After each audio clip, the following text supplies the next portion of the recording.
Gentleman from New Beach, Mr. Knight. Mr. Speaker, speaking to the bill. The gentleman has the floor. Mr. Speaker, allow me to expound upon what the menhaden fish means to the Chesapeake Bay. I would imagine that most in this body merely have a vague familiarity with this fish, and I guarantee most have never even seen one. It's said that menhaden is the most important fish in the Chesapeake Bay's ecosystem. Their most important contribution to the bay is what they consume. Menhaden are filter feeders. They collect food by filtering water through the gills. Menhaden will primarily feed on phytoplankton, which inhibit the upper sunlight layer of almost all oceans. They essentially eliminate material in the bay that decreases oxygen to the water. Therefore, more menhaden equals more oxygen to the bay. The higher the oxygen level to the bay means more aquatic life in the waters. The menhaden themselves are also at the bottom of the food chain. They are consumed by crabs, striped bass, bluefish, predatory birds such as osprey and eagles, and nearly everything at or above their level in the ecosystem in the Chesapeake Bay benefits by the consumption of the menhaden.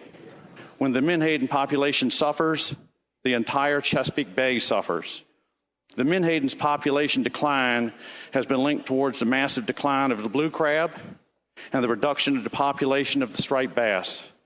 The menhaden population in Chesapeake Bay was so reduced that recently the Atlantic States Marine Fisheries Commission issued a stock assessment that resulted in a 20% cut to the number of menhaden that could be caught in 2013 and 2014 fishing seasons. This comprehensive study followed the population of the menhaden and the state of the bay. They presented their findings based on subsequent data collected over time. This body has completely ignored scientific research on the menhaden issue for years.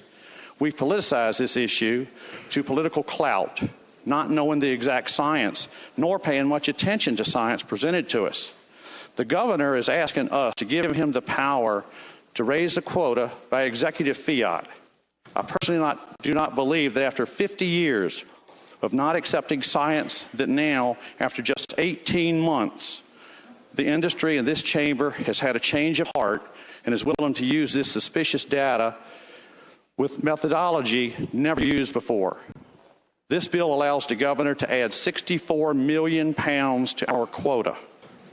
We should not abdicate our duties to the executive branch. 64 million pounds is what we're talking about. You'll hear about 14 states sharing the quota.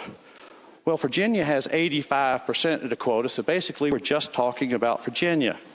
And given the recent state of the Chesapeake Bay and the importance of the menhaden to the health of our Virginia waters, as well as the numerous other species that this fish supports, I do not think that 20 jobs is a fair trade.